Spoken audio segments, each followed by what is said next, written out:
On a winter afternoon in Manhattan, Olivia Martin had just finished an editorial meeting and was gazing at the snow that had begun to fall outside the office window. The white crystals drifting down from the gray sky brought a quiet satisfaction to her heart. She still felt childlike excitement whenever it snowed.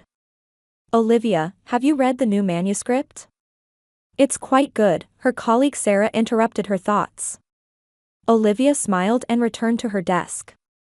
She had been working for 10 years as an editor in the fiction department at Harper Publishing, a mid-sized publishing house. It wasn't glamorous, but it was a job she truly loved. "Phone call," Sarah pointed. Olivia reached for the office phone with a start, but Sarah shook her head and said, "Your cell." Olivia took her mobile phone from her bag and looked at the screen. Seeing Mamu displayed, she let out a small sigh. "Olivia. Why aren't you answering your phone? I've called 3 times." Margaret Martin's voice was, as usual, slightly high-pitched and demanding. "I was working. Is something wrong? You haven't forgotten about dinner tonight, have you?" Olivia closed her eyes. She had completely forgotten. Tonight was the celebration dinner for her stepfather Robert's 60th birthday. Robert was the man who had married her mother when Olivia was 15. He wasn't cold, but they didn't have a particularly close relationship either. "Of course I remember. 7 o'clock, right?" Olivia lied. 6:30. "Amy has already contacted me to say she's arriving. She can manage her schedule properly, it seems." Olivia bit her tongue. Her sister Amy was Margaret's pride and joy, and a frequent object of comparison. Amy worked as a manager at an upscale boutique and possessed both a refined appearance and social skills.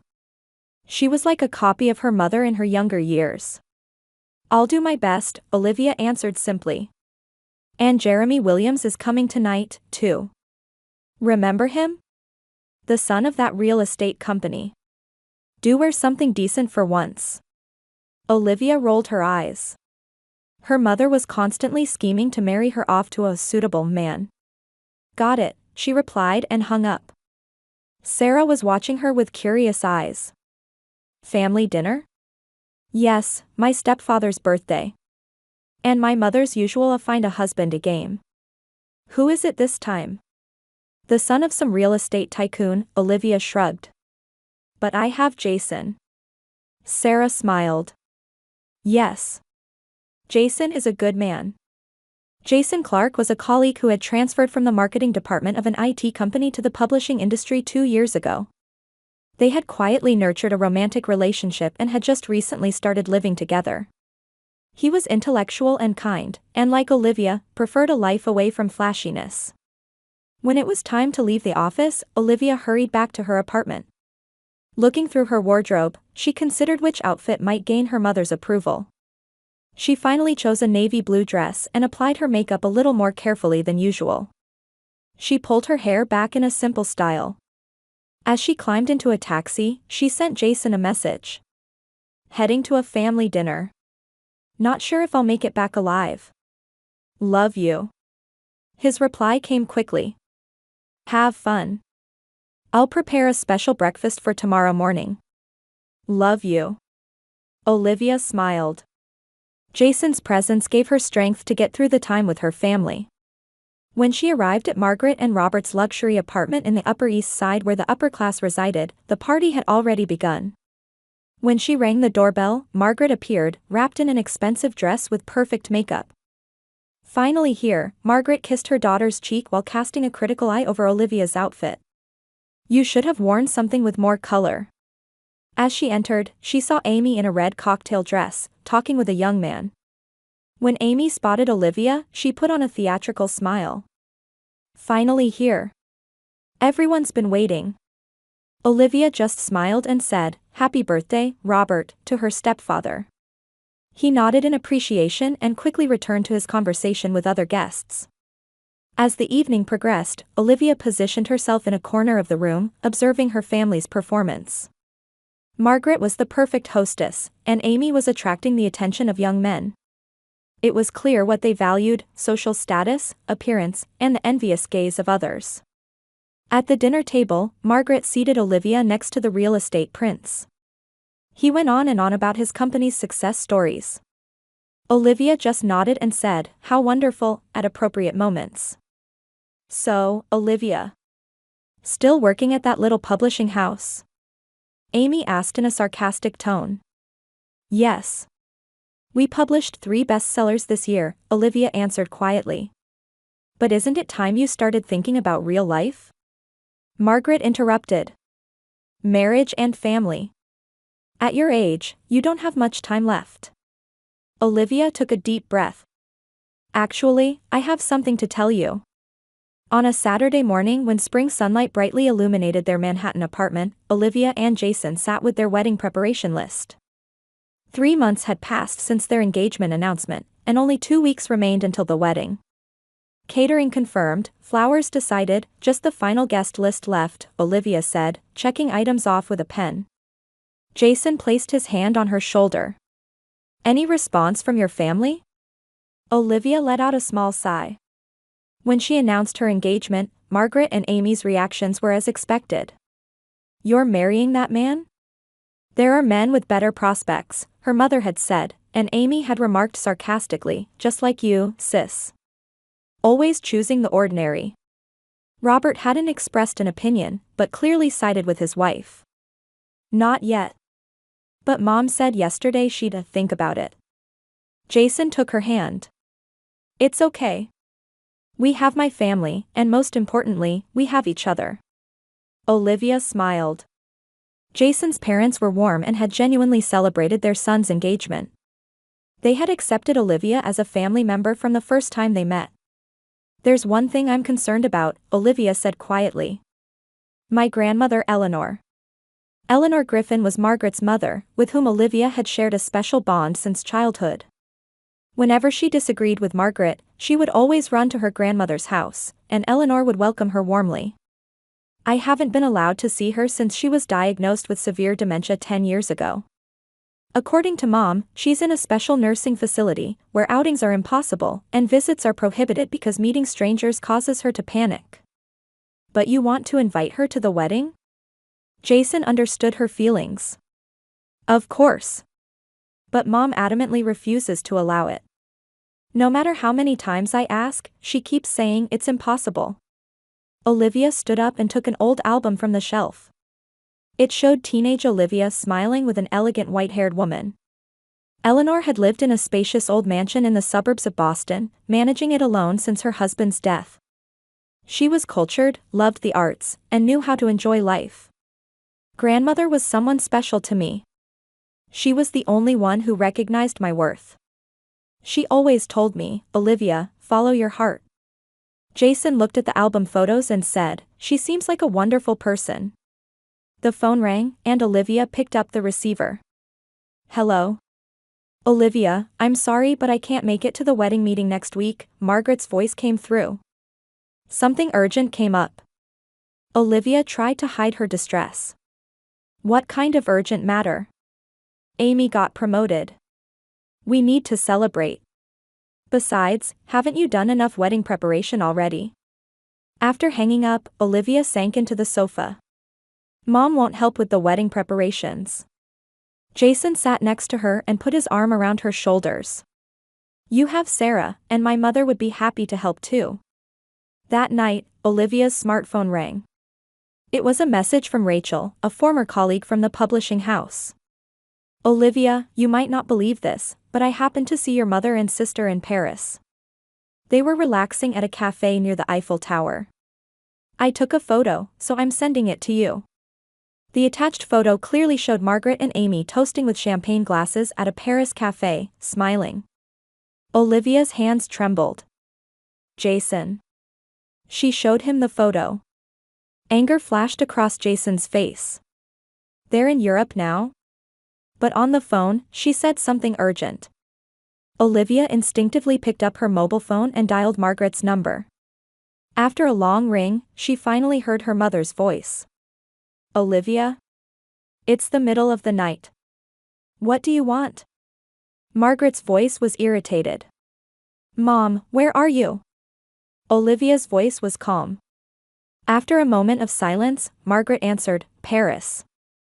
We're on a European trip to celebrate Amy's promotion. And my wedding? Oh, didn't you know? We're planning to return after the wedding. This was the only time Amy could take a vacation. Olivia was speechless. Margaret had confessed, without any guilt, that she would not be attending the most important day in her eldest daughter's life. Let me talk, Amy's voice was heard in the background, and soon she was on the phone. Sis, why are you making such a fuss? Why should we waste time on a marriage that will probably end in divorce soon anyway? Tears welled up in Olivia's eyes. Her heart froze at these cold words from her own sister. Fine. Enjoy your trip, she said and hung up. Jason held her tightly. I'm sorry, Olivia. It's okay, she said quietly. Actually, I expected this. That's why I chose my own life. However, late that night, Olivia cried quietly alone in bed. Her family's betrayal, although expected, left a deep wound in her heart. And her thoughts turned to her grandmother Eleanor, whom she had not been allowed to see for 10 years. Grandma, if only you were here now. Suddenly, a thought occurred to her. Now that Margaret was in Europe, wasn't this a chance to visit Eleanor? Margaret had always refused to reveal the name or location of Eleanor's special care facility, citing the reason, to avoid stimulation. But her friend Lisa, who was a lawyer, might know a way. Olivia jumped out of bed, determined to contact Lisa tomorrow. Could she visit Eleanor and invite her to the wedding? It might be a reckless idea, but right now, she needed the hope of reuniting with her grandmother. Grandma, I will come see you, Olivia whispered to the starry sky outside the window. And I'll tell you everything that's happened during these 10 years we couldn't meet.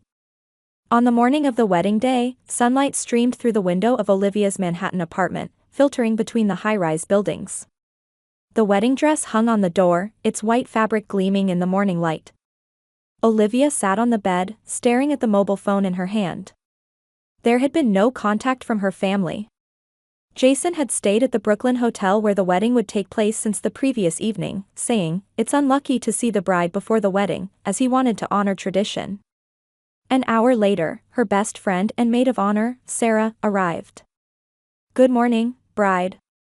The day has finally come," Sarah said brightly, entering with a large makeup bag. "Thank you for coming," Olivia smiled, but her eyes looked a little sad. Sarah noticed her friend's expression and sat down beside her. "Thinking about your family?" Olivia nodded. "I never thought I'd be walking down the aisle alone." "You're not alone. Jason's father said he'd be happy to walk with you, remember?" "Yes," Olivia smiled. Jason's father Thomas was a kind man who quickly treated Olivia like a daughter. "But I still wish I could have seen Grandma Eleanor." Last week, with the help of her lawyer friend Lisa, Olivia had tried to locate Eleanor. However, Margaret had become Eleanor's legal guardian, making it difficult to obtain information about the facility. "It'll work out," Sarah said when Olivia's phone rang. It was from an unknown number. "Hello? Is this Ms. Martin?"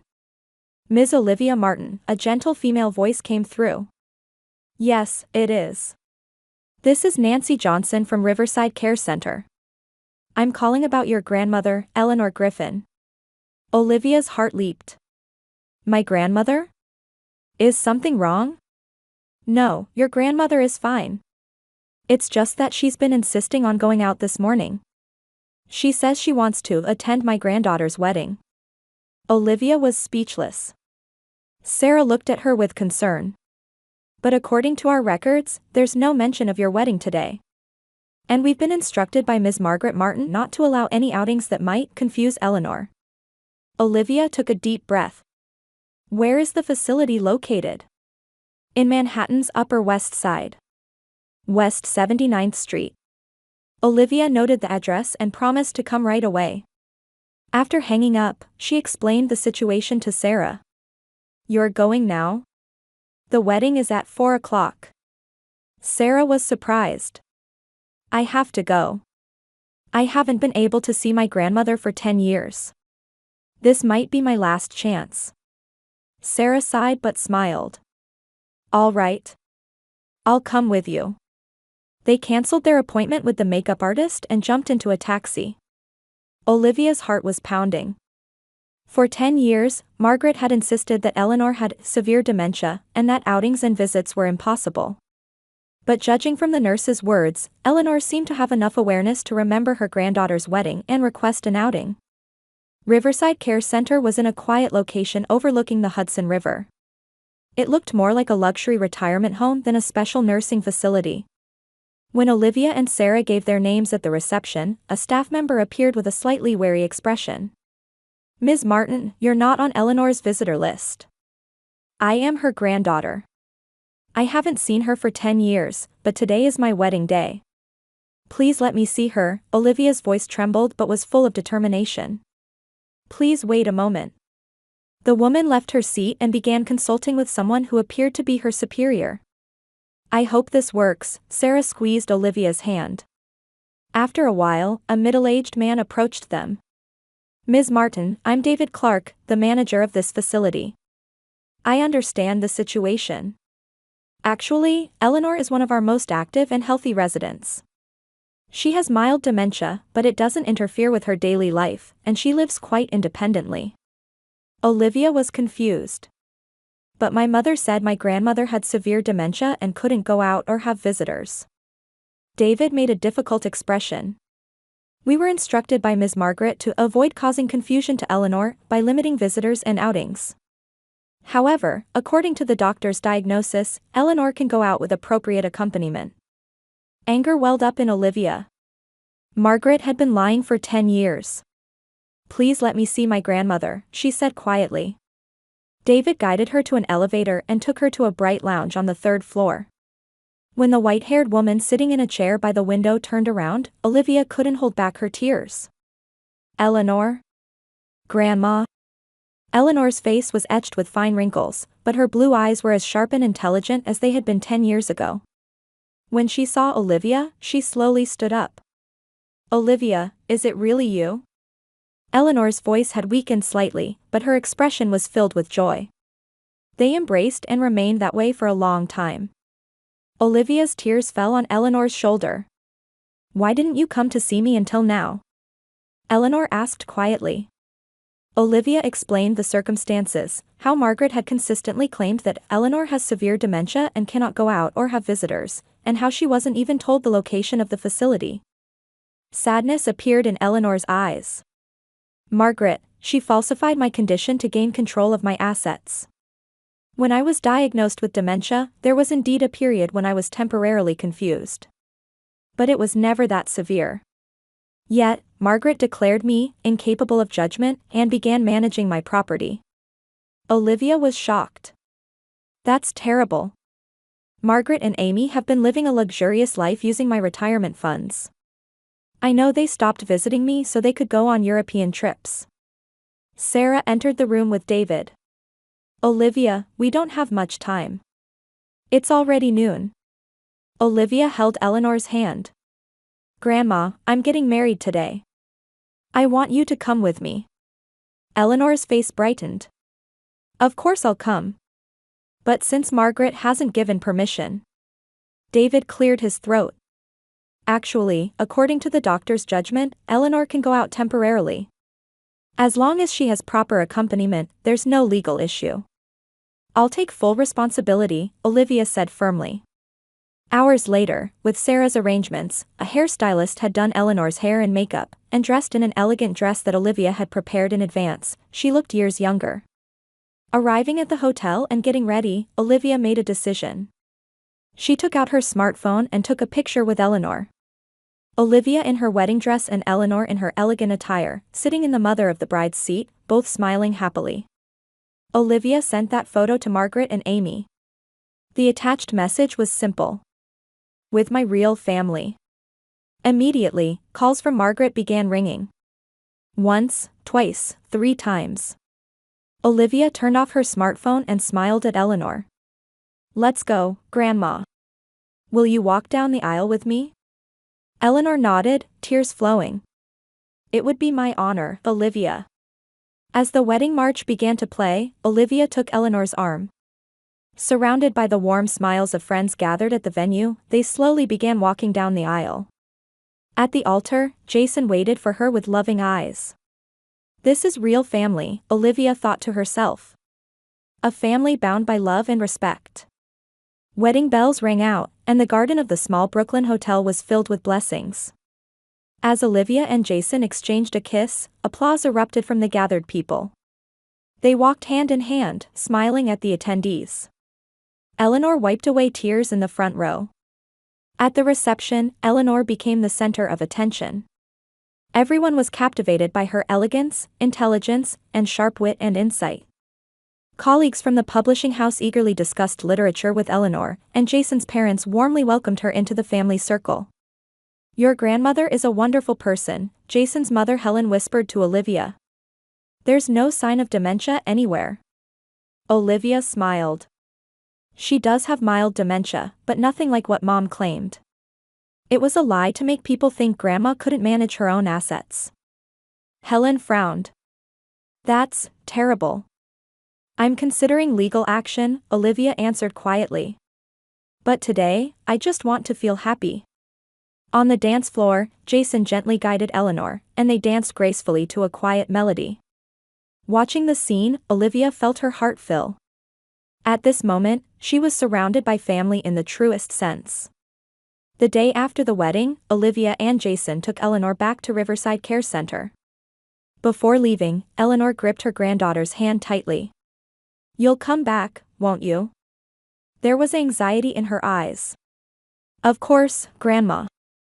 I'll never leave you again," Olivia promised. When they returned to their apartment, Olivia's cell phone had been ringing continuously. She exchanged glances with Jason, took a deep breath, and answered. "Olivia. What is the meaning of this?" Margaret's angry voice resonated. "Of what, Mom?" Olivia replied calmly. "You took Mother out of the facility without permission. She's a dementia patient. Do you realize how dangerous that is?" Grandma enjoyed the wedding. She conversed with many people and even danced. It might be a temporary improvement. Dementia has such moments." Margaret's voice wavered slightly.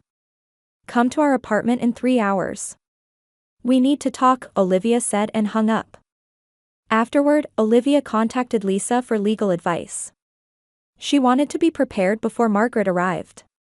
Just after noon, the doorbell of the Manhattan apartment rang. Margaret and Amy stood there. Both looked tired, still suffering from jet lag. "Come in," Olivia guided them to the living room. Jason was in the kitchen, but after greeting them, he said, "You should talk alone," and went out. "First, I want an explanation," Margaret began as soon as she sat down. "Why did you take Mother out without permission?" Olivia answered calmly, "Grandma has mild dementia, but it's not as severe as you claimed." "Why didn't you let me see her for 10 years? "It was, for Mother's sake. The doctor said it was important not to stimulate her." "Really?" Olivia placed documents on the table. "Here's the medical diagnosis from Riverside Care Center. It clearly states that Grandma can go out with appropriate accompaniment, and that family interaction is beneficial for maintaining cognitive function."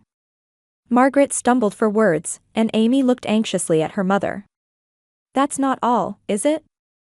Olivia continued. "I heard from Grandma.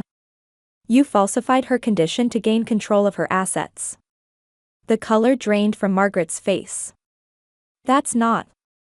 "Stop lying," Olivia's voice trembled but was full of strong will. "Lisa investigated for me. Hundreds of thousands of dollars have been withdrawn from Grandma's assets over the past 10 years. Where did that money go?" After a long silence, Margaret's shoulders slumped. "All right." Her voice became small. "At first, I really thought it was for Mother's sake. She was temporarily confused, and I thought it would be safer if I managed her assets. But as time passed..." "You used it for your and Amy's luxurious lifestyle," Olivia said coldly.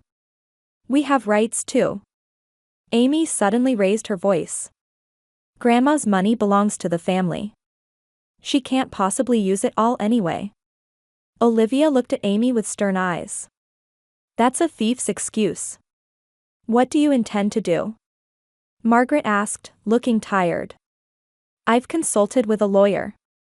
I plan to start legal proceedings to transfer Grandma's asset management rights to me. And to investigate the misused funds. Margaret and Amy looked at each other. Fear flickered in their eyes. If you do that, we'll go bankrupt. Amy cried out. Our life until now. You have options, Olivia said calmly. First, I proceed with legal action as I just mentioned. Second, Mom voluntarily relinquishes control of Grandma's assets and plans to repay the money used. Margaret was silent for a long time, but eventually said in a small voice, I choose the second option. The conversation moved to negotiating specific conditions and discussing Eleanor's future life. Margaret initially insisted on taking Eleanor into her own home, but Olivia refused. Grandma will live near my husband and me. I plan to find a small house where we can spend weekends together. Of course, Mom and Amy are welcome to visit. When the conversation concluded, Margaret stood up, looking tired. I'll go now. At the door, she turned back. Olivia. I'm not as cold-hearted as you think. I just made the wrong choices. I know, Mom, Olivia replied quietly. But it will take time to rebuild trust. After Margaret and Amy left, Olivia sank into the sofa and heaved a deep sigh. Jason returned and sat next to her. Are you okay? He asked gently. Olivia rested her head on his shoulder. I'm fine. Now Grandma can be free. And we can create a real family. On Christmas morning, a year after the wedding, Olivia was looking out the window of her new home in the New York suburbs at the snow accumulated in the garden. She and Jason had purchased a house in this quiet residential area 6 months ago and moved from Brooklyn. A small cottage where Eleanor lived was a 5-minute walk from their house. Coffee? Jason offered a mug. His warm smile made Olivia feel fulfilled. Thank you. Is Grandma still sleeping? No, she's already up. Decorating the Christmas tree. She said she wants to finish it before breakfast. Olivia smiled. Eleanor had become remarkably energetic over the past year. Her assets were properly managed, and the balance between appropriate independence and family support had a positive effect on her health. The doctor said her dementia's progression had stopped. Daily walks with Jason, reading sessions with Olivia, and volunteering at the local senior center twice a week gave her a sense of purpose. It's going to be lively today, Olivia said. Yes, my parents are looking forward to it too. Jason's parents had been staying at a hotel since yesterday. On the table was an unopened letter from Margaret. She and Amy had also been invited to dinner today. Rebuilding the relationship hadn't been easy.